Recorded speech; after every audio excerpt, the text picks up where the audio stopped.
everybody. I'm Kate Johnson from the Art of Cheese in Longmont, Colorado, little cheese making school, and I am bringing you Friday Fromage from the Farm, which is my weekly cheese session, and it is held on my farm, Briargate Farm, where I raise dairy goats, although I don't always talk about goat cheeses.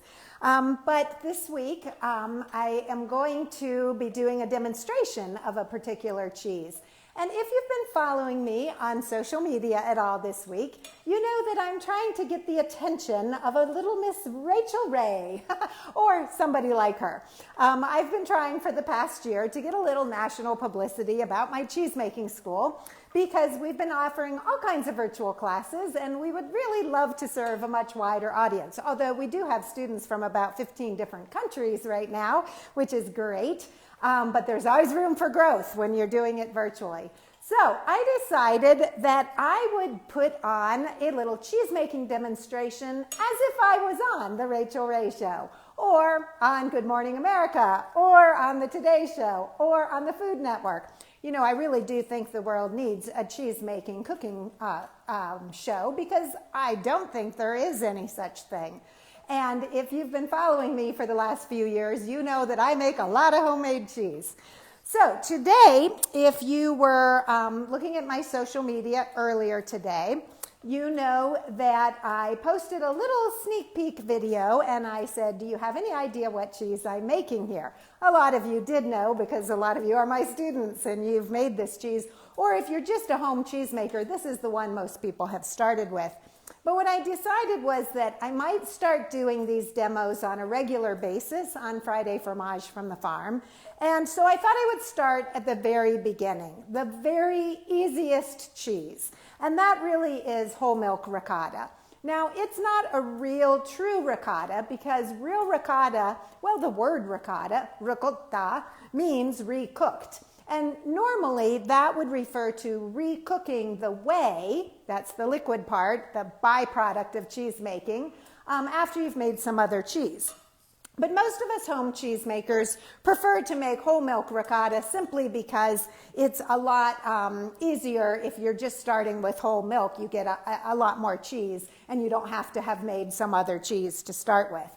So that's what we're going to do today. I'm going to show you all of the steps to making homemade whole milk ricotta. Now, it's just me here, so I'm the camera person and the spokesperson, and I'm making cheese. So it's going to be quite something.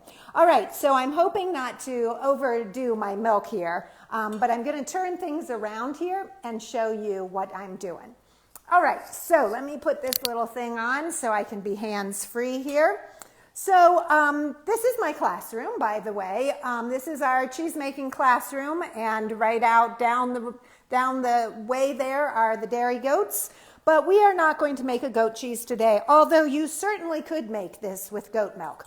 But today we're going to start with just grocery store cow milk. I like to use whole milk because you get a better flavor and you get a lot more bang for your buck. But this cheese is so darn simple. Really, you only need 2 ingredients, and that would be milk and vinegar.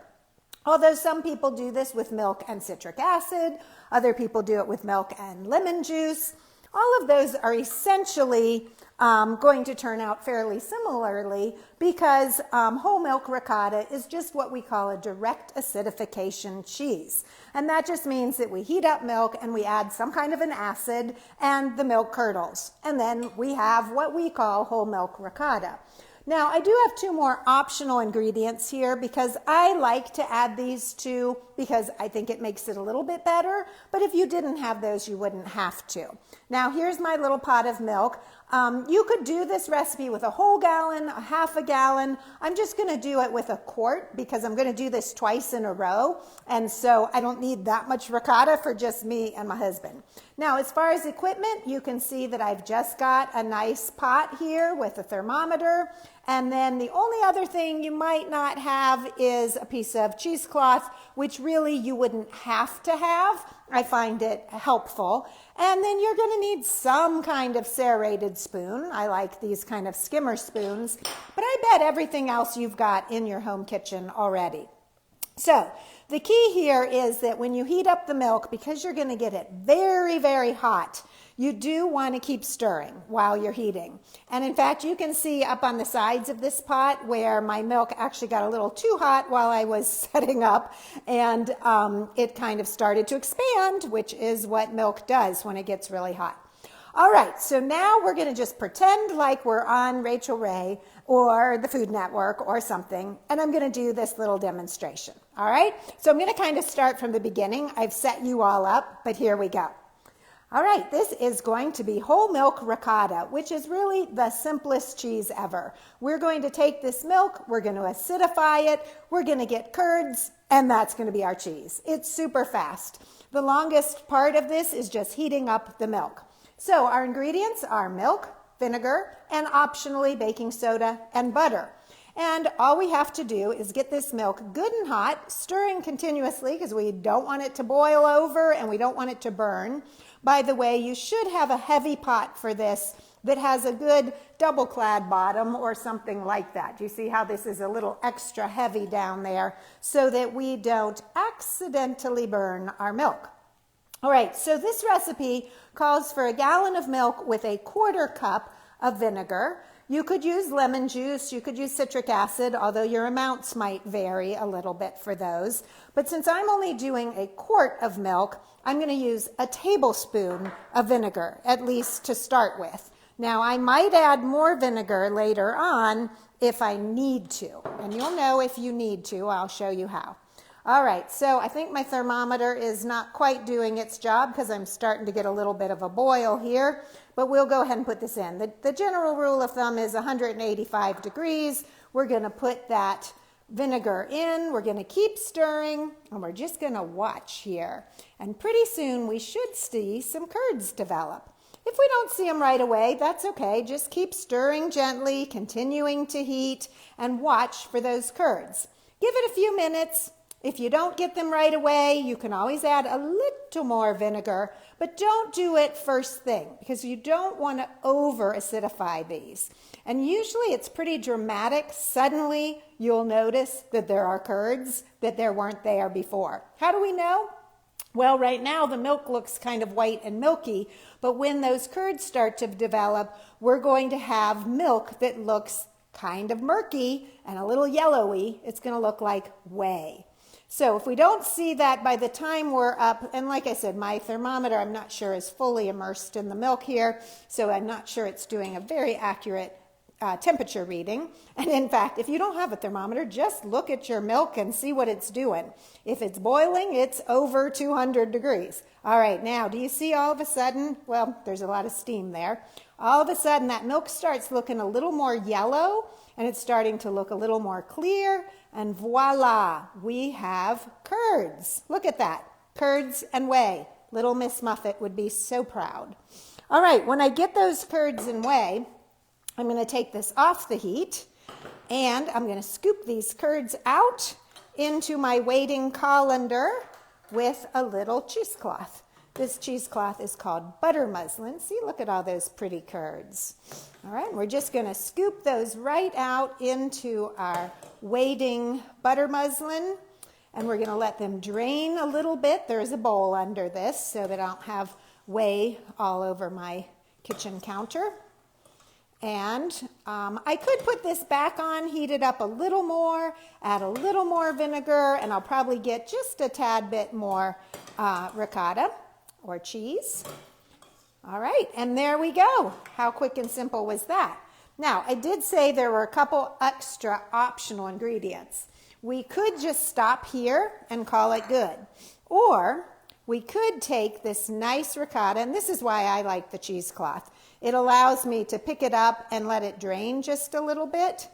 And then I'm going to take my optional butter. This is actually salted butter because the salt is going to bring up the flavor of the cheese a bit, and the butter is just going to make it better, right? So we're just going to put those curds right in this bowl on top of our butter. We're going to stir that in a little bit. Like I said, if you're counting calories or you don't have any butter or you just don't want to add it, you don't have to. This is optional. But we're going to just stir that around until the butter melts. And then my other optional ingredient is baking soda. And the reason I like to add baking soda is because it helps to neutralize the acid in the cheese, and it keeps it a little bit lighter and fluffier. If you go back to high school chemistry, you might remember that baking soda is a base, vinegar is an acid, and bases neutralize acids. So we just sprinkle a little bit of baking soda in there. It helps keep it a little bit fluffier, a little bit sweeter and milder. And but if you didn't add it, my guess is you wouldn't notice a huge difference.